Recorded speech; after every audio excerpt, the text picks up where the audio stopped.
Aloha Kaniala here.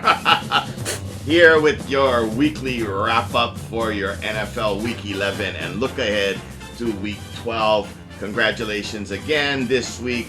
We did another winning weekend of 3-2. Not great, but again, we want to stay ahead of the ledger. And we'll get into it a little bit, but we'll show you guys as well more than our picks.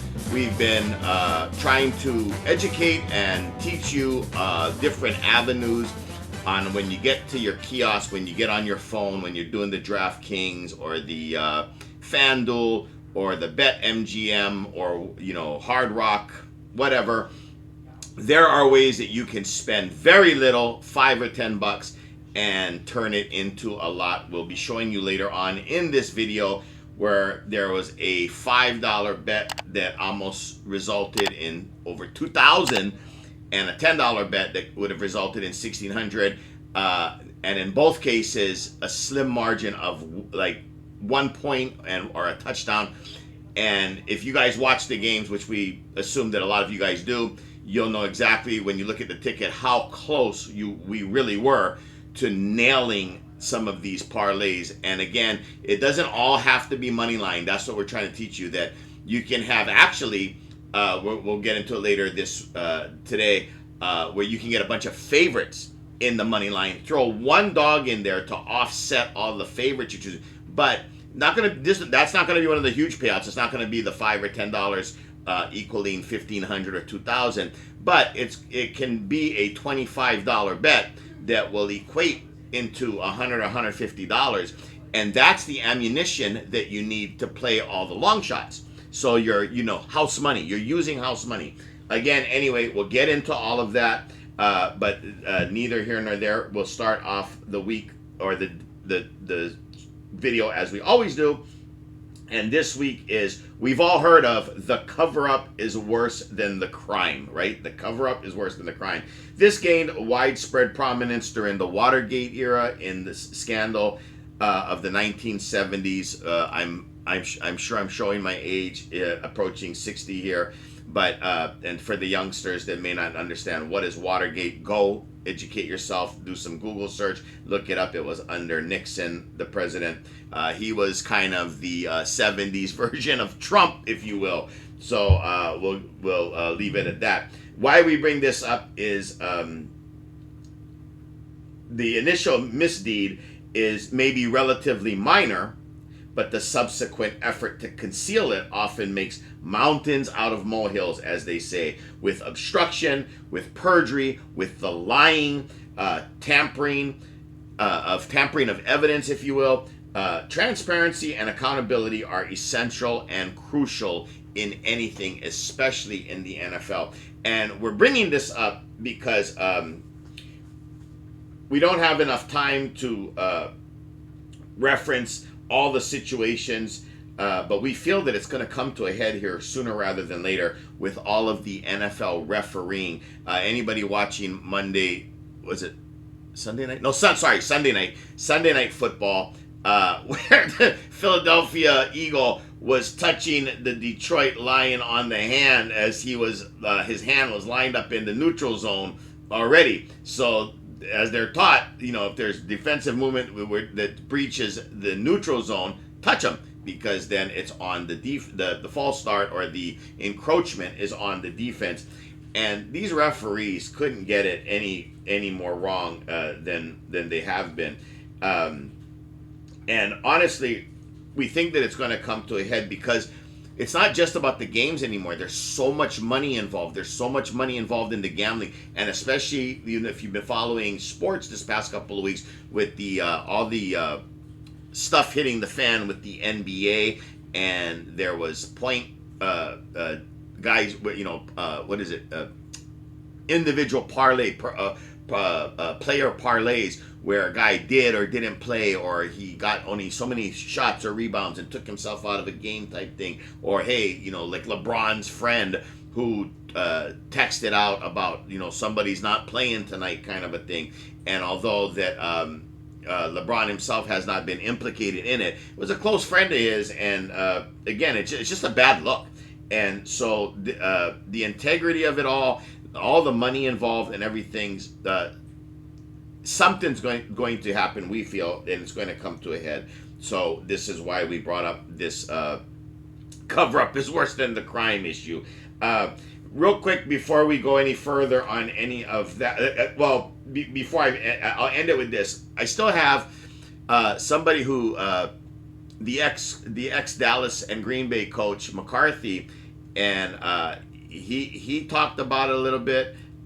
There was somebody else recently on Pat McAfee about a month ago, and I was like, that's my idea, which is I've been thinking for years now, why not get the retired players who want to stay close to the game or involved in the game, get ex-players to becoming the referees. One, they've got the physical ability, right? The 60-year-old old fart guy trying to run with Jamar Chase, please. It's like a turtle racing the rabbit, as they, but an ex-player has the physical ability. They already have played the game. They know what to look for. Oh, I'm sorry. You know who it was? The other coach too. It was the ex-coach that used to do the Arizona, and then he won the Super Bowl with Brady and the Tampa Bay Bucks.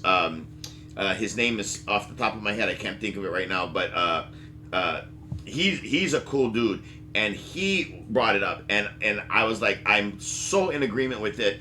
And this was my idea from years ago. Is because as an ex-player as well, their eyes and their brains, they know where to look and what to look for. So you get an ex-safety and put them in the backfield.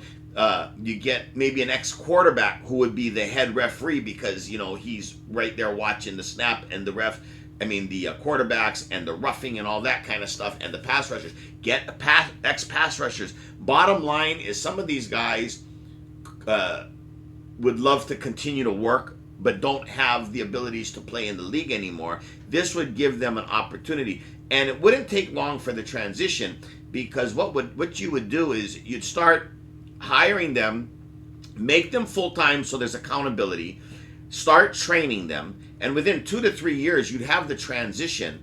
And these guys are quick and intelligent, and they have the physical traits, and so they would make great referees. And my feeling is, and this is just my opinion, but I think that, like, you get an ex-player, they're not intimidated by the star factor. You get a lot of these referees, I watch them pre-game, post-game, the warm-ups and whatnot.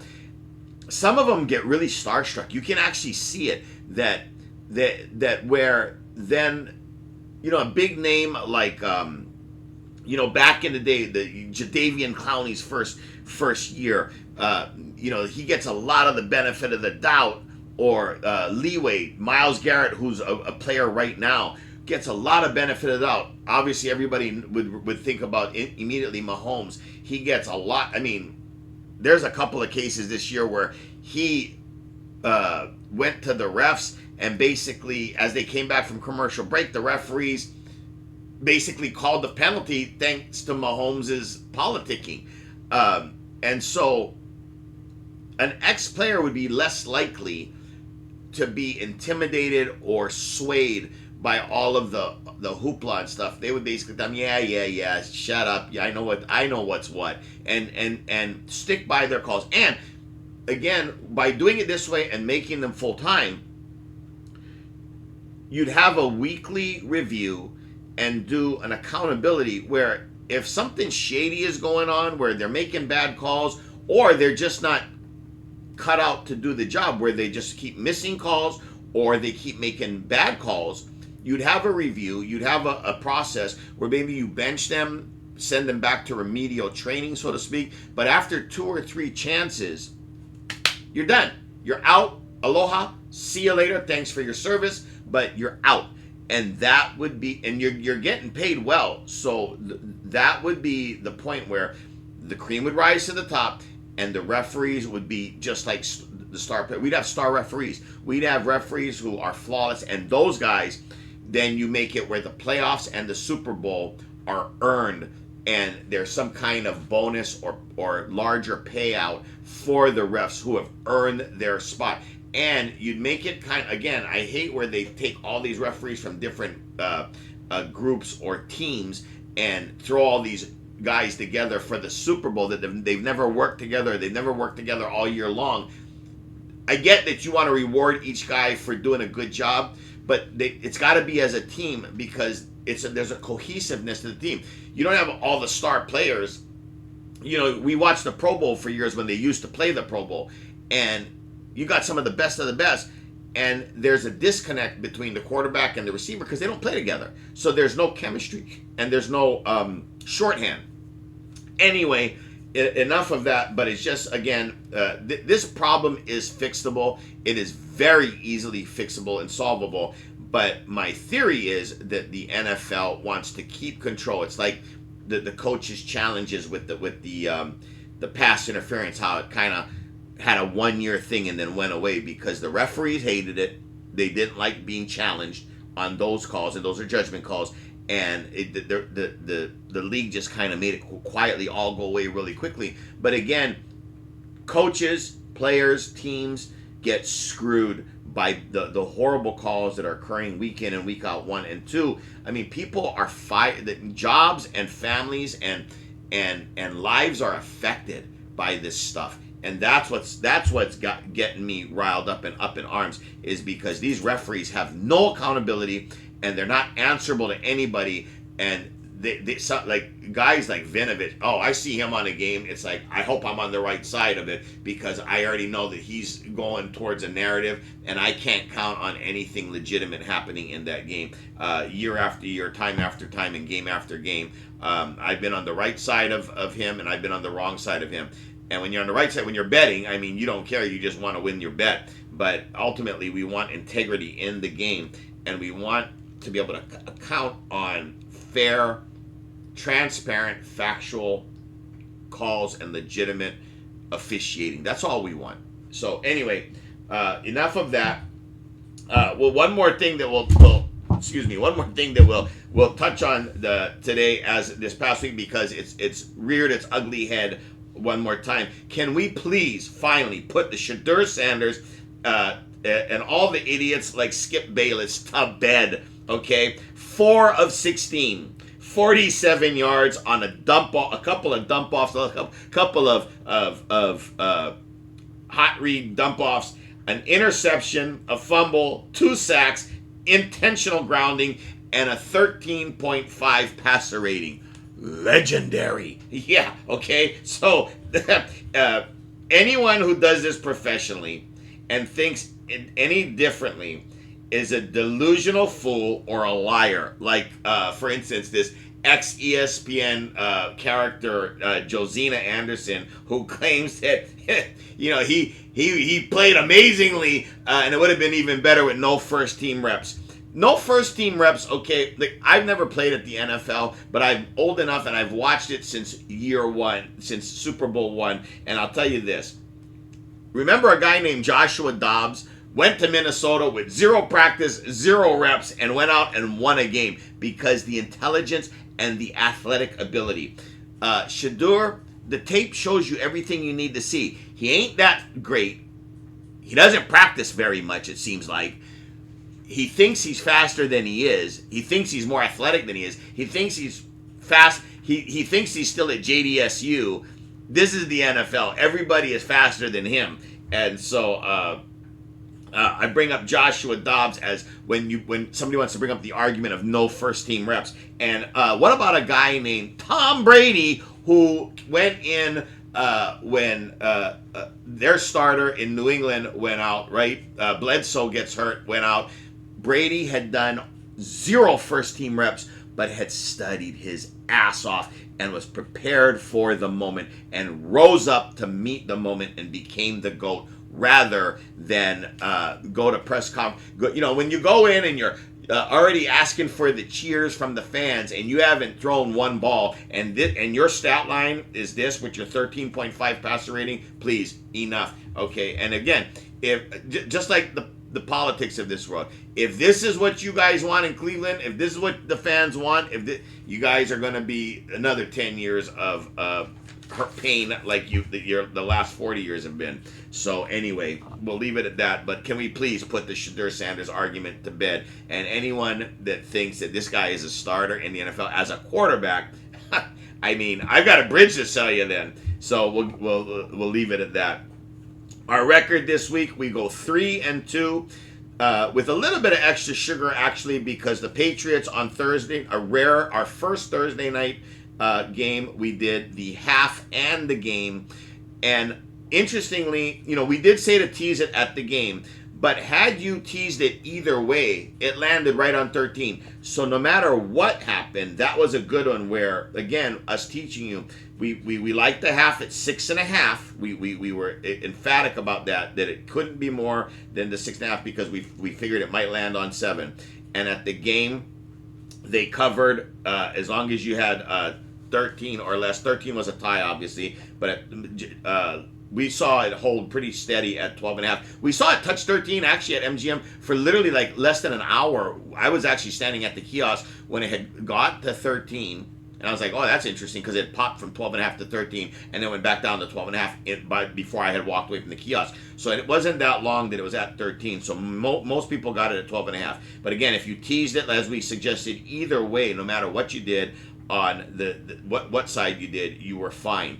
It kept you safe. And then we're going to show you a ticket here, a few tickets, but one of the tickets we're going to show you is where the teaser kept us safe, because one of our picks was Kansas City.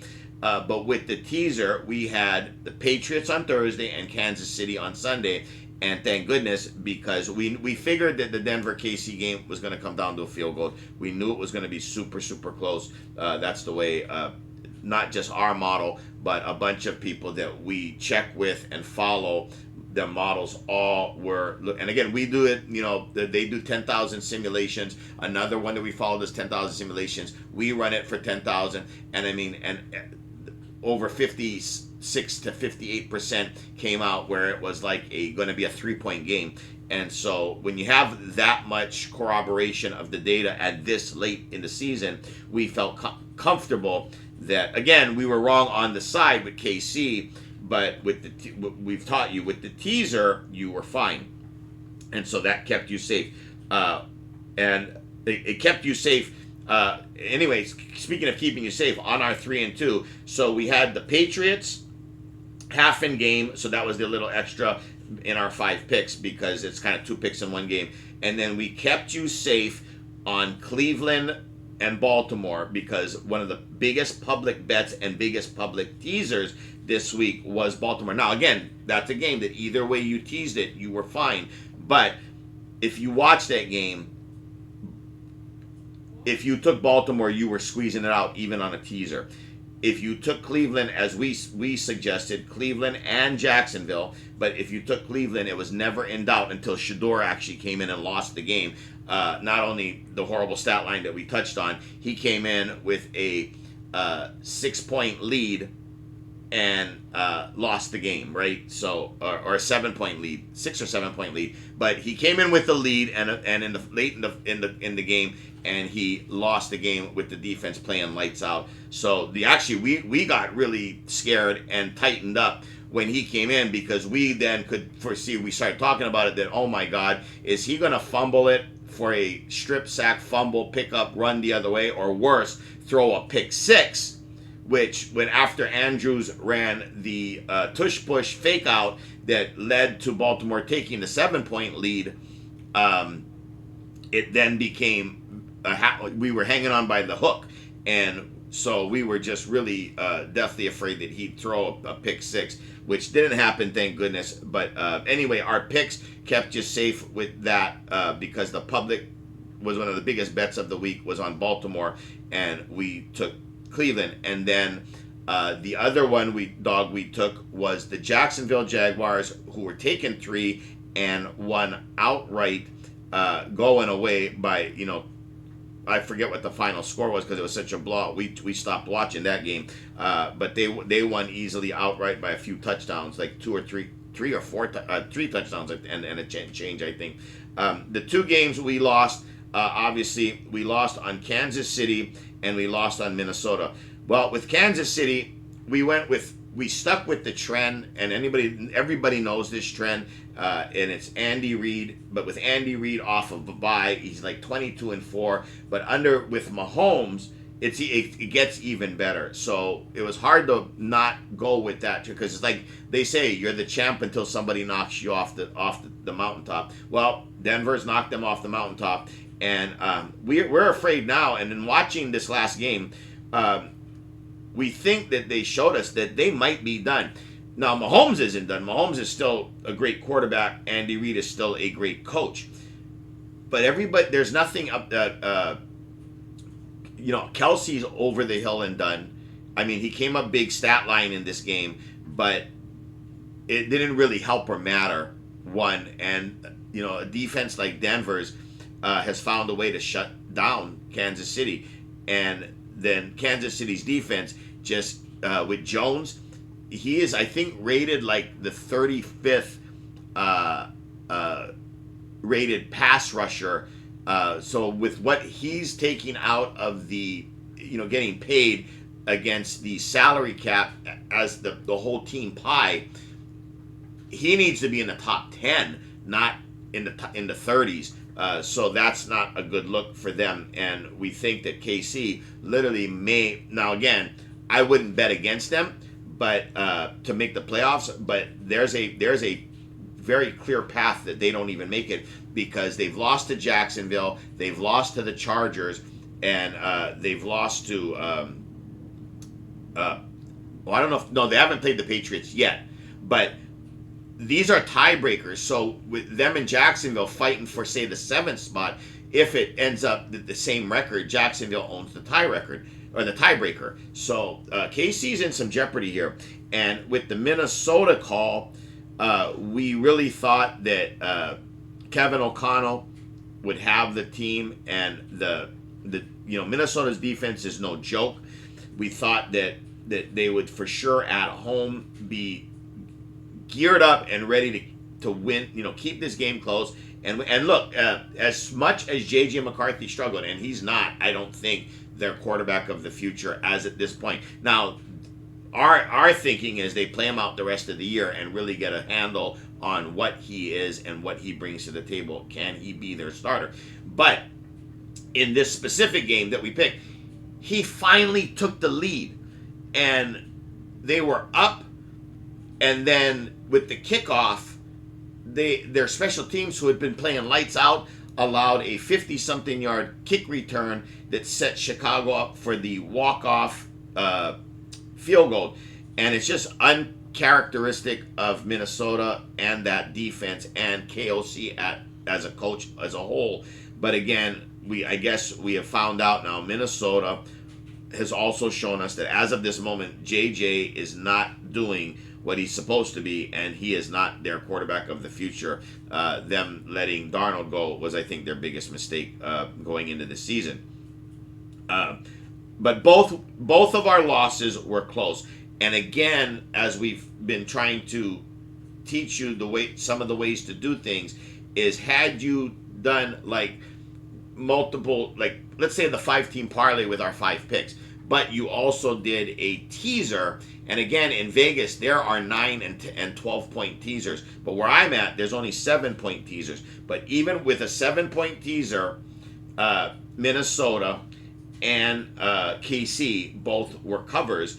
And so if you had done like a 5-team teaser with our 5 picks, that would have gotten you the cover and your investment towards all your parlays that didn't cover. And again, if you mix and match with stuff like we do, and again, whenever we take dogs, we always say to sprinkle the money line. What we mean is, so in a case like this week, you could have ended up with one parlay where you took Jacksonville money line, and then you took Cleveland plus the points because you think, well, Cleveland can cover but not win, right? And then, again, the Patriots early from Thursday, and then what we felt one of the easier picks of the week was Dallas on Monday night, with Dallas's record in primetime and all that. But just having that Jacksonville money line mixed in there on a three-teamer gets immense more odds on your payout. So anyway, just stuff to keep in mind and keep learning from. And again, with our 5 picks, had you done a 5-team 7 or 7.5 point teaser, that would have gotten you into or got you to the window for a payout to cover your investments on all the parlays and stuff. This week, we also saw some funky stuff, like my fantasy number 1 wide receiver, Jamar Chase, spit on Jalen Ramsey, and then lied about it when asked. LOL, big surprise. A human being lied in lieu of self-preservation. We as human beings want to see the good in people. I'm that guy. I want to always see the good in people. But come on, at the same time, use some street smarts and common sense. It reminds me of, go back a few years to the Myles Garrett attack with his helmet on the QB quarterback from Pittsburgh, Mason Rudolph, where 1,000 cameras and 1,000,000 microphones never picked up anything but the fight and the helmet swinging, where Garrett tore his helmet, lost his cool, tore his helmet off, and attacked Rudolph with a weapon on the field. And he didn't remember until the next day that he was called the N-word by Mason Rudolph.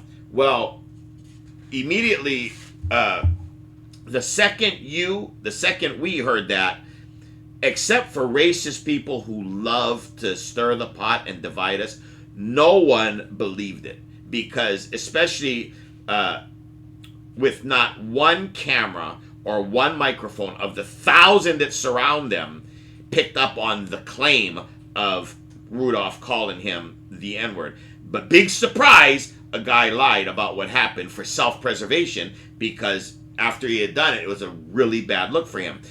I bring this up because there's a decent chance that these two go head-to-head again on Christmas weekend, on Sunday the 28th, where there's a bunch of games on Christmas Day, and on that Sunday the 28th, these two are going to go head-to-head because Mason Rudolph, after that incident, had moved on and went to play for another team and out of the division. But he's back, and Rodgers has a maybe broken left hand, and we don't know what the effects of that's going to be. He supposedly is trying to play this weekend, but one more hit on it or whatever, and Pittsburgh still being in the lead in their division, Mason Rudolph is going to be relied upon to get into that game. And again, why we also highlight this is Myles Garrett is such a huge star in the NFL that I won't deny his talent.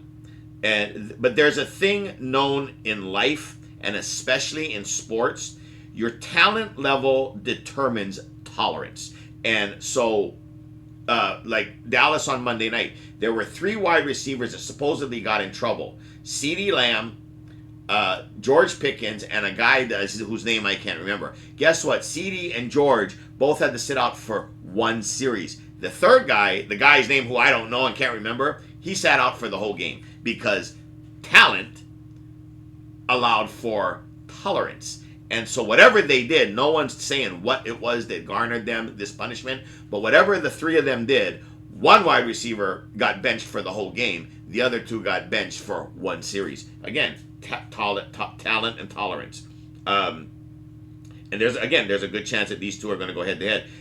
But another example of this, by the way, was when one of my favorite players from back in the day, his name, the Honey Badger, Tyrann Mathieu, claimed that Tom Brady, the NFL's poster child and face of the shield and the GOAT of all time, called him the N-word in the Super Bowl. But nobody's bringing it up, or nobody talked about it for very long, because in both cases, with Garrett and with Tyrann, there was no merit, no proof, and their stories died quickly on the vine because of the huge talent of the players that were involved, and the league wanted this to go away really quickly. But in the case of Garrett, they kind of just, the fake news, and because it was post George Floyd and all this BS going on and all this racist stuff going on and everything, they really made it go away quickly because he knee-jerked to go and doing that as the go-to. Well, he was racist towards me. He said the N-word towards me, and that wasn't true. But he's such a big star that I think that they kind of protected him on it. You know what I mean? But in the case of Brady, Brady was the star, and Mathau just did it out of anger. But I think that in his case, that rather than them letting it, go on, they're at that moment in time in the window, there were no journalists. Everybody was an activist, and everybody was siding with the woke crowd and all that BS. So there were only activists posing as journalists, or these stories would have gotten huge play, and questions would have been asked. And so in the Garrett case, his talent allowed for major tolerance, and even the coaches for the Steelers and the players had Mason's back, and that really made it hard for this to gain traction. Again, apply common sense. If this were true, what the Garrett and Mason Rudolph thing happened, being such a huge star that Myles Garrett is, don't you think that Mason Rudolph would be gone out of a job and forever, labeled? But there was his own coach, who's black, came to his defense, along with every black player in the locker room, and I think that they just kind of swept it under the rug, and it got no more play on the news, and even conservative news stations was like, that was a landmine and a crap sandwich that no one wanted to touch. So they just kind of swept it under the rug, and because of the climate and the politics that at the time, it was so heated, it just went away. In the case of Brady, of course, he didn't say it, and either the Badger came to his senses and dropped it, or someone in his inner circle gave him some sage advice to stop and drop the lie before he dug himself in way too deep. So, in these cases, like the spitting of Jamar Chase on, we all just saw the film, and we think that on the, these players,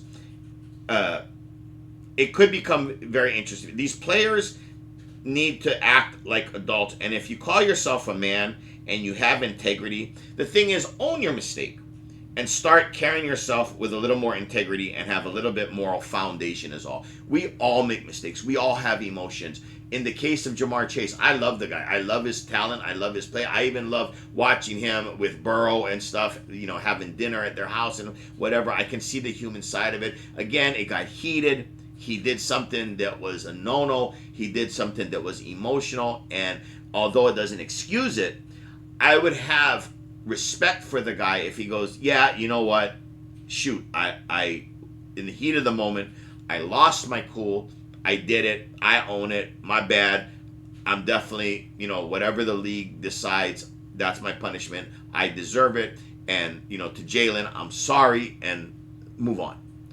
But when you, again, at the beginning, when you double down and the cover-up is worse than the crime, we end up in a much, much worse. Again, though, I don't think this gets too much play or goes any further than the Honey Badger story or the Myles Garrett with Mason Rudolph story, because Chase is arguably one of the top 5 wide receivers in the NFL in this moment.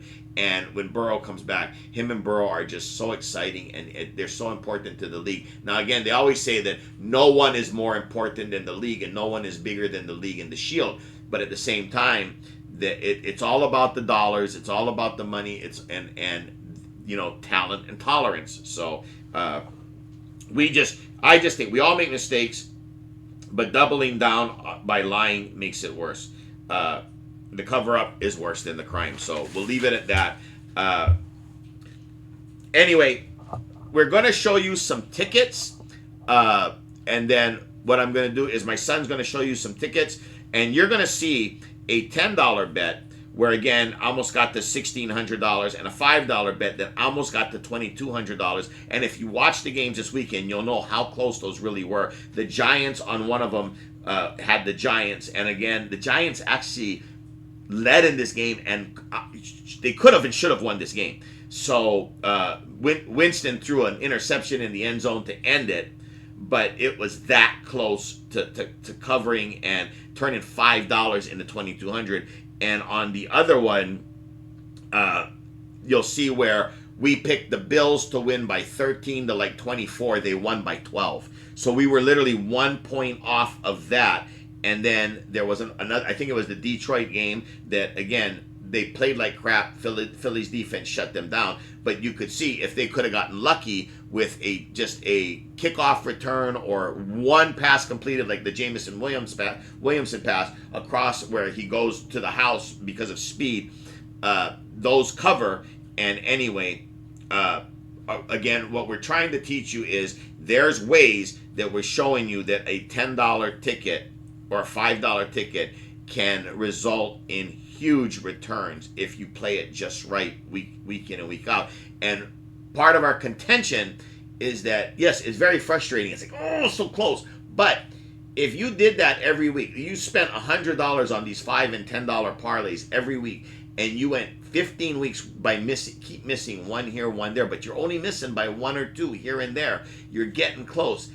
Eventually, the reversion to the mean pops its head up, right? Like in the NFL with close games or fumbles and interceptions and all that. If you're getting that close, if you're not missing 5 out of 6, you're missing 1, maybe 2, and these are 6, 7, and 8 teamers. You're going to get, and if you just hit 1 throughout the whole year, it pays for everything and then some, is our point. And it makes every weekend exciting, and it keeps you in your budget where you're not over there betting hundreds or thousands of dollars. You've got $100 here and there, but you've got 25 different tickets at $5 a piece type of thing, and it makes the weekend fun, and it doesn't get you in trouble. But if you hit, and then what you can do is, if you do hit with all that money, press. Instead of 5 and 10, make them 10 and 15s or 10 and 20s, because if you hit it twice, then you're really rolling, and you're ending the year on a nice note. And the playoffs, to us, I think the playoffs actually become easier because you have so much data and information that by the time it gets to the Super Bowl, we kind of feel that every year for the last 20 or 25 years, the actual Super Bowl was always the weekend before, where you had the NFC or the AFC championship, and the power of whichever team was going to win from the NFC or the AFC. That was the game to watch. The Super Bowls have not been very competitive. Even in the close games, it was kind of like when the Patriots beat the Rams. You knew Belichick and Brady they were going to find a way. When this past year, Philadelphia, I don't know how many, I guess, you have the people that are really like fans of KC, and I get that. I'm a Seattle fan myself. But from an outsider looking in and looking at everything as equal and level, we really didn't see that it was not obvious that Philly was going to win that game, and with KC's offensive line issues and stuff. So again, anyway, our point is that if you can get some money get lucky a couple of times throughout the season, where you're only betting 5 and 10, but you banked away a nice hit of $2,000 or $3,000 or $4,000, you can take some of that money and press it in the playoffs or late in the season, and you get more dialed in. We feel we get more dialed in, and there are kind of money line hits to be had, and single games, and just a little bit easier because of the more data that you have. So there's all that. But anyway, we'll also show you a $10 winning ticket from an 8-teamer, but we're showing it to you because we want to remind you to protect yourself with buying points, because a half a point on the Miami game, because Miami was given 3 and we bought back a half a point, figuring, all right, doesn't really land on 2 very often, although it did with the Rams and Seattle. But with the Miami-Washington game, we bought a half a point, and that half a point buy got us a win versus a tie or a loss, depending on your where you're betting. And so we showed this ticket to bring home the point that you've heard us say it before. For me, and this is an opinion, not a fact, but we think that the max points are always better than the max payout. We'll always spend the money and buy the points versus not buying the max points, trying to get the best payout, because if you miss by the half a point or point, you're not going to get that payout. I'd rather have a much lower payout but still getting a payout rather than lose by a half a point. And like you saw this weekend, half a points and 1 points made massive differences.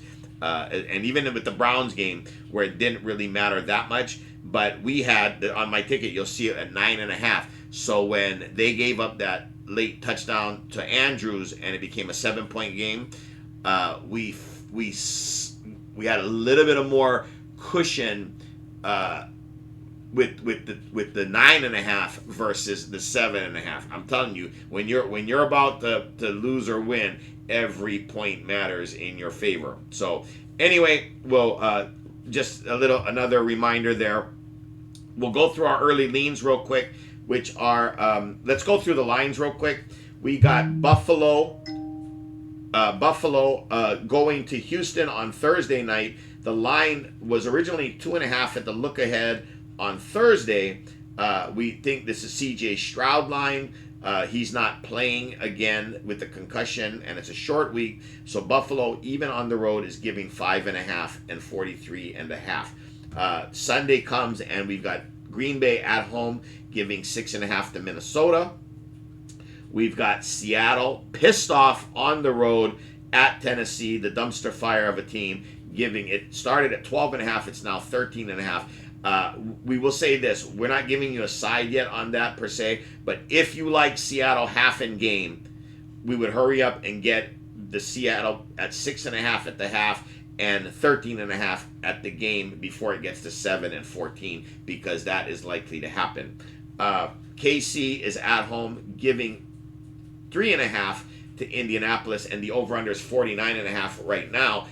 It started out Thursday at 4.5, and it's now down to 3.5. We find this interesting because KC, even at home now, Jonathan Taylor is a serious running back, and Indy is a scoring team. We don't know. This game's going to tell us a lot as to where Indy really is in the hierarchy of power. So I wouldn't go betting a whole lot on them, but I would right now personally. But we haven't done the homework on this, so this is not a pick. We're just letting you know. But I personally do think that Indy is interesting taking 3.5. So it's purely based on two things, which is the number. It's 3 and the hook, 1 and 2. We think that KC could end up getting more play because KC off a loss at home, yada yada yada, and it's less than a touchdown. And but Indy, they're no pushover, and Jonathan Taylor running the ball, controlling the clock. KC's defense doesn't look like they're as sound as they have been in years past. So it's interesting play there on Indy, but we'll let you guys know more on the Friday pick show. You've got New England Patriots minus 7.5 now at Cincinnati. That line was 5.5 on Thursday. It's ballooned to 7.5. That makes it very interesting because of that hook. That one you definitely would wait out, because right now just common sense tells you like New England, but that 7.5 is a big number, and Cincinnati still is dangerous at home with Joe Flacco throwing to those receivers, because even with Chase out, if he does end up suspended for that one game, T. Higgins is more than capable, and Yoshavas, and they also have the tight end that was playing just for Seattle last year. There's some ball catchers, and then you got Chase Brown running the ball. They are more than capable, and New England is on this, like Denver, they're both on this amazing winning streak that a regression is due. That even if they don't lose, that they probably don't cover because it's a tight game where they're losing till the end and pull out a win at the end at best. So that one's interesting.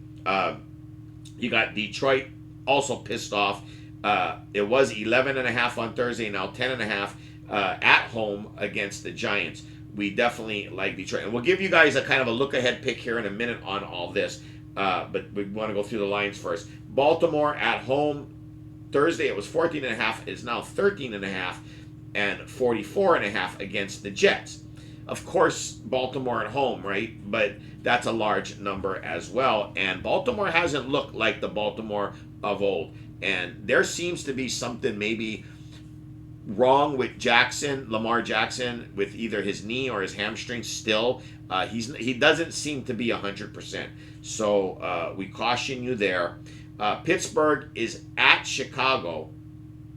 I don't know what the look-ahead line was weeks ago, but on Thursday, Chicago was 1.5, and then it got on Monday to 3. It settled now today at 2.5. Chicago at home giving the Pittsburgh Steelers 2.5 because Chicago are the cardiac kids and they've been pulling out win after win after win. So they're another one, and we're going to talk about the tiers that we've talked about before here at the end as well. So stick around for that. You got Arizona at home. This line on Thursday was Arizona minus 1.5. It's now Jacksonville minus 2.5. That is a 4-point swing. So Arizona has just fallen apart. We thought with Brissett they would get better. They looked like they would. They got better there at the Dallas game on Monday, and then Seattle just annihilated them, and they haven't been the same since that loss. So we don't know what's going on there. We know that there's some internal stuff going on with Kyler Murray being on the IR and everything. So again, a dangerous one. We're not really looking to play that one unless we come into some information or there's some late data on that. But that's a game I'm just looking to avoid altogether. Cleveland at the Raiders. Raiders on Thursday was 1.5. Now on Monday it got to 3. It is now 3.5, giving Cleveland on the road. Although Cleveland on the road is a much different team than they are at home defensively, and again, it's going to matter who starts at quarterback. If it's Dylan Gabriel, we kind of like Cleveland plus the 3.5 if Dylan's going to play. If Shadeur is going to play, we just going to sit back and watch, get your popcorn and watch the show as it were, because we don't know what to think or expect of that one. That kid could go out there and get 5-6 sacks. Myles Garrett could get up to 20 sacks in that game. Well, his total's at like 14 now or something, so he could get like 6 sacks in that game and cause him to fumble once or twice and throw 2 or 3 interceptions. So it could get ugly there. New Orleans is at home, minus 1.5. It started with Atlanta giving 3 on Thursday, but Penix is out, Kirk Cousins is in, and New Orleans at home giving 1.5. And the total on Thursday was 41.5. It got down on Monday to 38.5. Now it settled at 39.5. But that under is something that you may want to take a look at if you want that one. Before it goes any lower, get on the under on that one. Now, again, not our picks, just suggesting where the line moves are and where the steam is coming from, as they call it. Philly is minus 3.5 on Thursday, got to 4.5 on Monday, back to 3.5 today, and Dallas. Thursday it was 50.5. It's now 47.5. But Philly at Dallas, very interesting because again, Dallas can move the ball, and Dallas presents some interesting situations, we think, for the Philly defense. We think that Dallas could move the ball against Philly, and if they're not careful, Philly could lose this game if they don't find their offense and their stride, because Dallas's defense on Monday night showed you some things. They got a couple of guys back from injury, and Quinnen Williams really is a difference maker in the middle there, especially against the run, but he also gets home for a sack. So people better take Dallas seriously going forward. It could get interesting here. Tampa at the Rams. Thursday it was 6. Now it's 6.5. Again, that line is begging you. LA just beat Seattle, And although they only beat them by 2, Seattle is still considered a contender. So to give Tampa Bay that many points is kind of interesting. We're going to take a hard look at that one and see if there's something to be looked at and played there. And then Monday night you have Carolina, who's now all of a sudden in the playoffs talk for a wild card, and they are at San Francisco. It started Thursday at 7. Monday got down to 6.5, and it's settled back at 7 and 48.5. We don't have an opinion on this game yet, other than San Francisco at home. They just keep on finding ways to win, and Mac is out. Purdy is back in. Purdy definitely looks good, and him and Kittles definitely have a chemistry and so forth. And CMC running the ball always makes them dangerous, even with all their devastating injuries to all their defense. Saleh, the defensive coordinator, has that unit playing their hearts out and playing lights out. So we definitely would side with San Francisco. And along those lines, that's what we want to get into here, the early look ahead. So we don't really have any early leans, as it were. But here's a lean, I guess, that we'll tell you about. So money line parlays, definitely by taking dogs, they need to win outright, and the payouts are huge, right? As we're showing you on some of these tickets. But money line parlays with favorites are still lucrative if you have enough teams on there, where you have 4 or 5 teams, because even though they're all heavy favorites, because of the number of things that have to go right for you, the house still gives you a plus payout. We haven't tested this one yet. We haven't gotten down to the kiosk, but I did one last week where we got really close. Kansas City was the one that killed us on the money line because they had to win outright. But this week, if we were to run down there and put in a money line parlay right now today, here's what we would suggest. We would take Buffalo, Detroit, Baltimore, and then incorporating Sunday night the Rams and Monday night San Francisco. Now, and Seattle. And Seattle. I got to write that down too, by the way. So you've got Buffalo, Seattle, Detroit, Baltimore, and then you got 1, 2, 3, 4 right there, and do a 5th team with kind of back and forth, one with the Rams and one with San Fran, and I'll tell you why in a moment. But all of these would be money line, meaning there's no spread, they just have to win outright. Then we think Green Bay as well at home, but if you're a believer that they're playoff material, they've had some issues, and they've been an up and down team that no one can quite put their finger on why they're not winning, and winning more strongly than they have been, or as strong as they should be.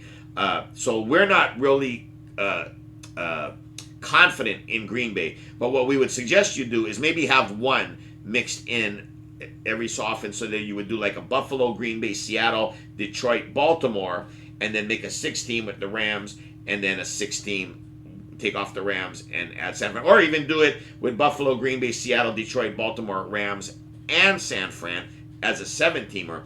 Of course, come Monday night, if you've survived to then, on Monday night, if you did that 7, and if, again, staggering, doing the Rams on some and the Frisco on some Sunday night, Monday night, what you would then do is, if you survive to that point, let's say you go in and you lay $100 on this teaser parlay, and your return is, say, $400. Well, then obviously on Sunday night, you would take Tampa Bay at 6.5 plus the 2 more points, or at least 1 more point, where you'd be getting 7.5, buy back a point, and lay enough to offset your $100 investment.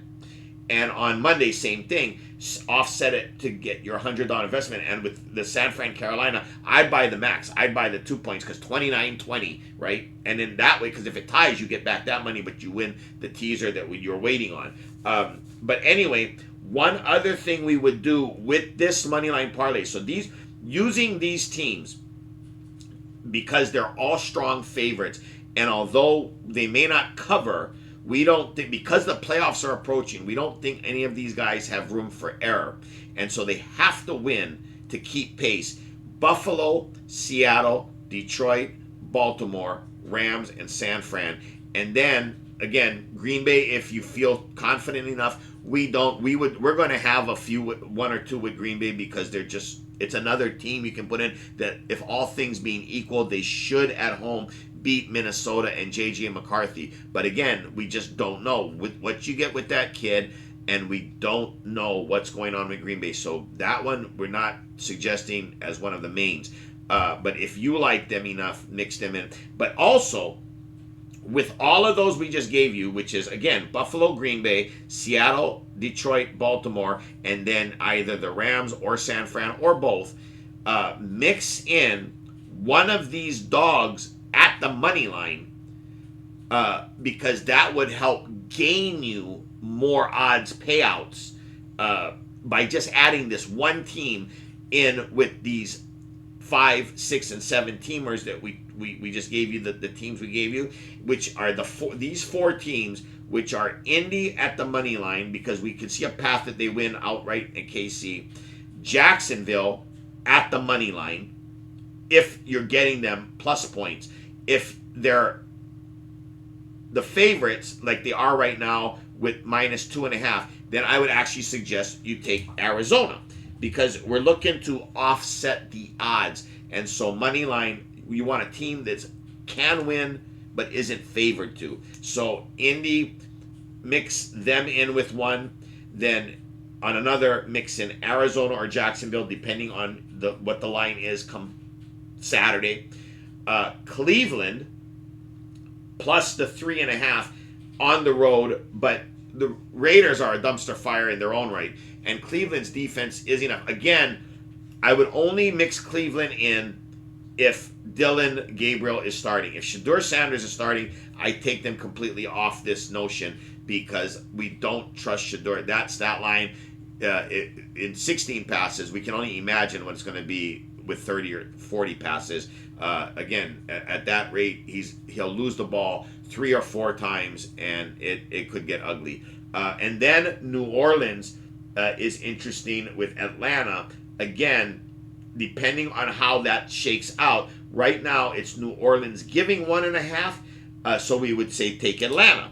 But if you can wait till Saturday, it would then, if it flips for any reason, Penix is out for the year. There's no question about that. So we don't see that changing. But Kirk Cousins could come in and light it up. Again, you could get creative. And what we're, again, pointing out is mixing in one dog with all these strong favorites that money line, the favorites only have to win. And so, I could even say a strong favorite is New England, but at the same time, I would say Cincinnati can win outright at home, and Cincinnati is due for a win, and New England's due for a loss. So that makes one interesting. Another one is Pittsburgh on the road. Chicago is kind of due for a loss, and Pittsburgh has to win. If Rodgers is going to play, I definitely, even if Mason Rudolph plays, we would definitely do it. So my point, you get my point, is you take all these strong teams, right? So taking, again, we would suggest for the serious, if you only can put one in, Green Bay would not make this list. But if you have the finances to put 7 or 8 of them in, mixing and matching some of these, then again, we would say, what the hell, throw Green Bay in. But our serious ones for the money line giving no points is Buffalo, Seattle, Detroit, Baltimore, the Rams, San Francisco. And while talking to you guys, I would even say sprinkle or mix in, if you can do multiples, have 1 or 2 with New England as well, because although it puts you at risk because that game is much more questionable, but giving no points, New England wants to keep pace to stay ahead of Buffalo, and they'll know on Sunday before they go into that game what happened with Buffalo and Houston. So if Buffalo wins, we like New England even more to win. Maybe not cover, but win. If Buffalo loses outright, then we actually would like Cincinnati at the money line to be sprinkling it stronger. So you guys, we hope you're kind of following me. I know I'm doing a lot of explaining, but for now on the early part, it's only Tuesday. That's our early lean, is those power teams that we just rattled off. The power teams, we would absolutely take those on a money line parlay and mix and match and have a few. We would say try to keep it to 5, and then use Sunday night and Monday night. Take the Rams and Frisco and stagger, because if you get to Sunday night where your ticket's going to win, whatever your ticket's going to win, whatever your investment was, offset it by, with the Rams, that ticket costed you $100 to get back a $400 or $500 return. Definitely bet that $100 on taking Tampa Bay and buy back at least a point to make it 7.5, and you, worst case, would get back your money and lose the odds, or you hit your odds and you lose the $100. But it's a big enough number that you could end up winning both or tying one and winning the other. So that's our whole point to this, is you're free rolling with house money. Okay, so one more thing we wanted to talk to you guys really quickly before we get out of here is, we've talked about in the past the tiers. We explained to you guys how all these teams are becoming tiered, and you're seeing some clear separation now. Philly, for instance, we have them as the top NFC tier. Ugly doesn't matter. They don't get extra points for style. You can sit there and say we know that with the AJ Green drama, we know there's some issues, but Philly just continues to win. They may not cover, you may not like how they're winning, but they keep winning. And so they're in the top tier by themselves. And soon enough, we'll find out, because if I'm not mistaken, I believe that they are going to meet with the Rams again. I'm not sure. I'm not 100% sure. I don't have the schedule in front of me, but I think that they are going to meet. If I'm wrong, I apologize. But either way, with every game that passes, we learn more and more and more. Philly is definitely in that tier by themselves. Rams, for obvious reasons, are right there with them or right under them by a point. Obviously, by beating the Seahawks, that made a lot of things more clearly. Here's the caveat. Go watch the Rams-Seahawks game. The Seahawks turned it over 4 times, and yet with 1 second to go, Seahawks were in a position to maybe win that game, to steal that game. And our point is, the Seahawks had 400 and change yards to Rams 200. Their time of possession was much more. They had much more yardage. They had much more statistics. They had much more ball control. They basically owned that game, but Darnold threw 4 picks. And so if it was that close, with Darnold playing that poorly for that day, on a neutral field and a rematch, what happens? We think that the Seahawks' defense is good enough to match anyone in the league right now on any given Sunday, as they say, and they have what it takes to win. And if Darnold's just on point that day, just average, not above average like he was in Arizona or against Washington, which are a couple of not so good teams, but just okay, not throwing interceptions, being more of a game manager and just completing passes that he can get Njigba and the other receivers involved in. We think that the Seahawks can run with anybody, but we put Philly up at top, Rams just a hedge underneath, and then in that third tier is the Seahawks, for obvious reasons. They barely lost to the Rams. And we put San Francisco right there. Again, the NFC West, the toughest division in the league. But San Francisco, because they just keep on winning. They just keep on showing you that they keep on winning. And Saleh has the defense revved up every week and playing like Bosa and the linebacker is still there, although they're not. And so we think that the injuries do catch up with them by the end of the year. But as it stands right now, if the playoffs started tomorrow, the Seahawks and San Francisco, like if the Seahawks and San Fran played this weekend, I'd be nervous. I'd be nervous because San Fran has the ability to beat them, although Seahawks should beat them because they're much healthier. I give San Fran that much respect. the next tier down, for obvious reasons, the Bucks and the Lions. They're both highly capable of you know that they can beat anybody on any given day. But the Bucks just lost to the Bills, of course, at Buffalo, so there's that. And the Lions at Philly just lost to Philly, but it was a tight game. And again, Goff was like Darnold, where he had the worst off day and couldn't connect. And Philly, they won, but they just pulled it out. One lucky bounce, one lucky pass completion on the fly, or one interception, and that's a much different game. And the Lions could have pulled it out. That's why we have them right there on the third tier. Underneath them are Green Bay and the Bears. Green Bay, because on paper they should be up there at tier 3 or higher, but they just haven't proven it yet. And if every game you've watched them this year, they leave you with more questions than answers. The Bears, on the other hand, are giving you a lot of answers, but how they're doing it is you don't like it, because it's always from behind or close, or they need a miracle or something. But Caleb Williams is progressing. He doesn't turn it over. They've got the coach. They've got the quarterback. Their defense is starting to fly around and come together. And Caleb and his receivers are finding chemistry, and they're learning as they win. So they're learning how to win, and they're learning as they win. So it's making them dangerous.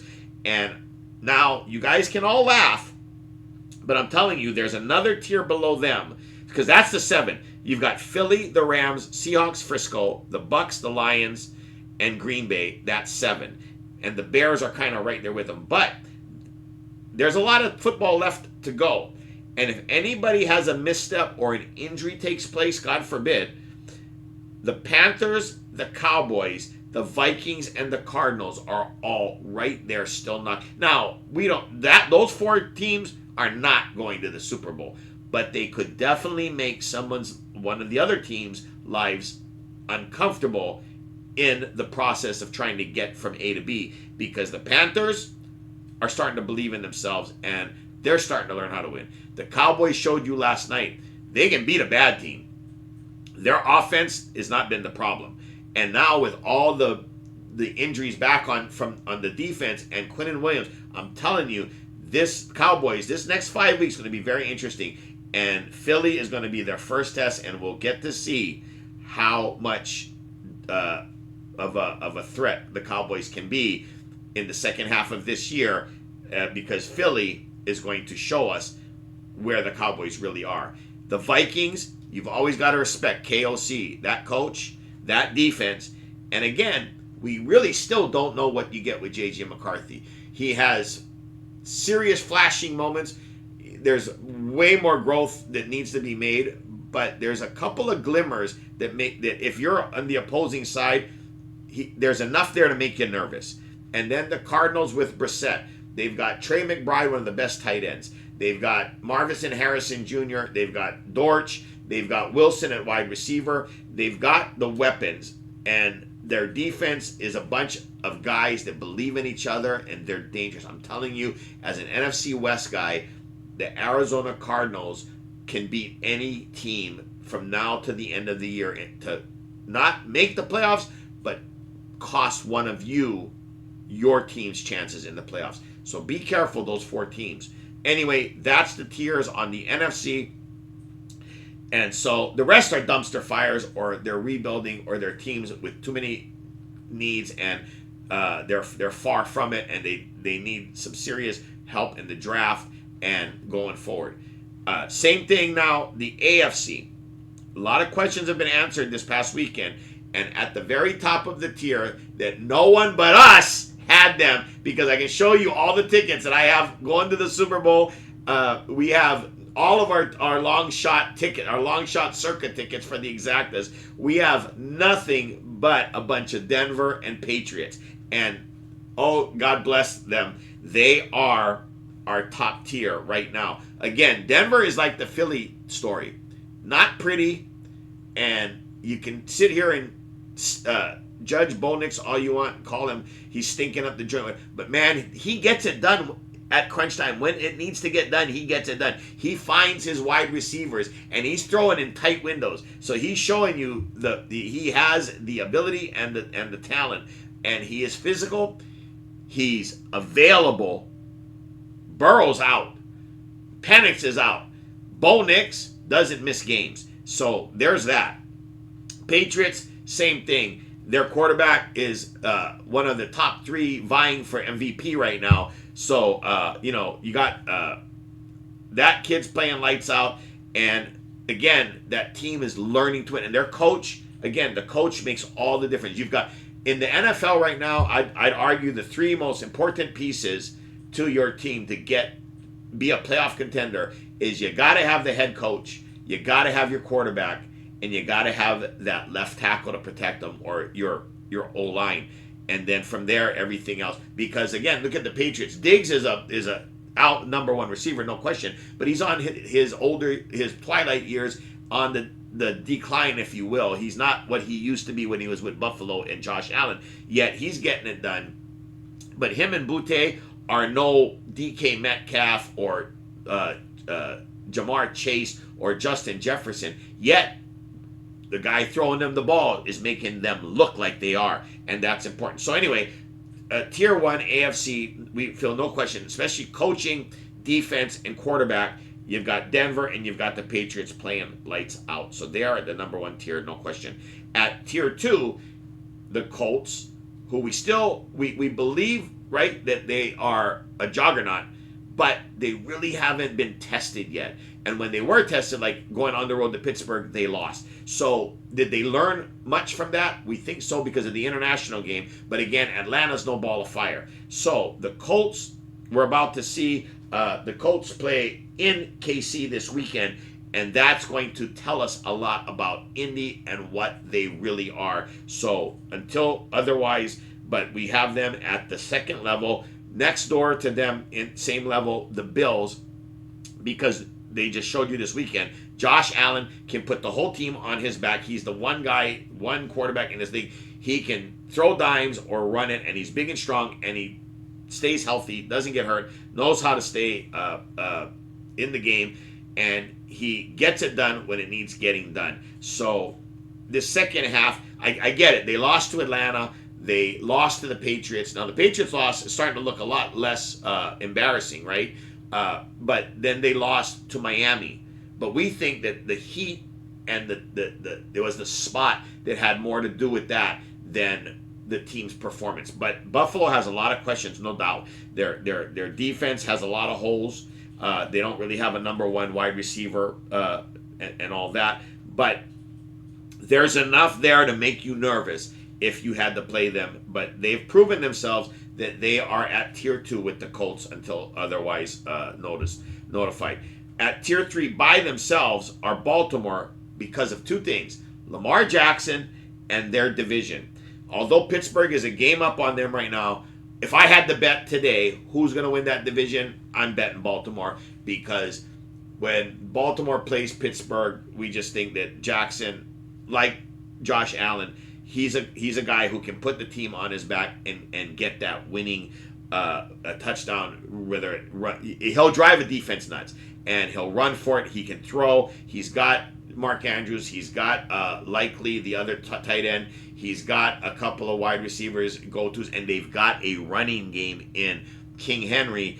And so with Lamar and King Henry just on the run-pass option, that can be taxing on a defense. So Baltimore is at that level. Even with all the losses they've had this year, mark my words, they will get into the playoffs. Under them, and this is why under them it's going to take a miracle, but it's there for the taking, and they can't complain. Destiny is in their hands. The Steelers, the Chargers, and the Jaguars all have. Now the Jaguars is their division. Look at their division, and they're in charge of where they end up. So they have no excuses but to win games they need to win their division and get into the tournament. The Chargers, they're way behind Denver and just above KC with games to still play against both. But that's the thing. The Chargers have to play more divisional games so they can control their own destiny. And likewise, the Steelers still have to play Baltimore, still have to play Cleveland again, still have to play Cincinnati. So the Steelers, no excuses. They are in charge of their own division, and they have, on paper, the defense that should be able to get it done. And Rodgers may not be the Rodgers of old, but he's smart. He knows how to do it. He knows what he's doing. They've got DK. They've got the tight ends. They've got the pass catchers. They've got a running game. They've got a coach that knows what to do and how to do it in Tomlin. So that's why they're in that level there with the Chargers and the Jags. And then, like the NFC, don't laugh and don't think I'm crazy, but there are 4 teams that, if you look at the math and the data, again, these 4 teams are not, in our opinion, going to the Super Bowl, but they are mathematically can make the playoffs, and 1 or 2 of them could make life uncomfortable for the other teams, and 1 of them we think could sneak in. The Texans, they're in the division that they, again, all they have to do is win, but with quarterback issues at health and stuff, we don't have a lot of hope in them, but mathematically we have to mention them. The next 3 are the ones that, KC, I don't think anybody would argue with me. They've been there, done that. Mahomes, you've always got a chance. And they've got, right, Andy Reid, they've got Mahomes, they've got some of the pieces still, and they are the old guard that knows how to win and what to do and how to win close games. So they're still a dangerous commodity in the playoffs in the AFC, and you don't count them out until they're out. The other 2 this is where you're going to laugh and may raise your eyebrows, but I'm telling you, mathematically, and like we've seen in the NFL, if a team goes on a run, if, for instance, hypothetically, let me tell you, if one of these 2 teams were to win out, just hypothetically, I told you right now, they would win every game from now, week 12, to the end. They'll both, either one of them or both would make the playoffs, because it would be beating teams that, like I told you, that would upset your team, and more importantly, they have to win. But we don't think it's going to be necessarily possible for them to win out, but we think that they have enough belief and enough talent to just enough to make them dangerous, which are the Dolphins and the Bengals. Because with the Dolphins, you've seen they just beat the Bills. Tua, it's getting cold. We don't have a lot of faith in his game when it gets cold on the road. But any home game for Miami between now and the end of the season is a huge advantage for them. So look at the schedule and hypothetically give them their home games as all wins. Then if they can get lucky or find themselves and win and play just well enough to win their road games, look out. We don't think it happens, but it's possible. And with the Bengals, the whole narrative with there is Jamar Chase, T. Higgins, Yoshavas, Chase Brown at running back. The pieces are there on offense. They're like the Dallas. They have no defense, but they can trade blows with anybody. And Burrow may be back Thanksgiving or the week after Thanksgiving, and that could change everything for them sneaking in. So, again, we're not preaching this, we're not betting on it, but we are saying be weary that these teams can now become dangerous. So, week to week, stuff involved with them, we would suggest watching more than betting with these teams. There are enough games weekly, being 2 or 3, that fit a perfect narrative to a solid bet that is all things being equal, are the 70 or 80 percentile with trends and with strength of schedule, with comparison now, all the data you have.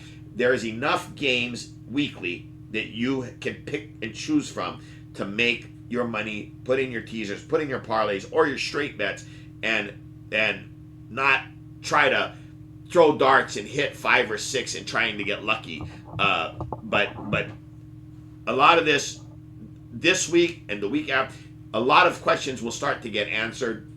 But we want to highlight to be careful of some of the teams we talked about, because they're like a wounded animal. They're just dangerous enough. They're cornered, and they do have the talent to do damage to teams that may look past them, is all. All right. Anyway, we'll call this a wrap up for week 11 going into week 12. Again, congratulations on the 3-2. We thank you guys so much, as always, for your time and attention, and we hope that you guys are following us. Remember to like and subscribe and hit the subscribe button so that you get any late or unscheduled stuff that we may have, because now that we're later in the season, Thursdays may be an alert, and definitely Mondays may be an alert. This past Monday, I didn't have my son to help me post it, but hand to God, I'm telling you, we loved Dallas late. When we found out that they were playing for their teammate who died tragically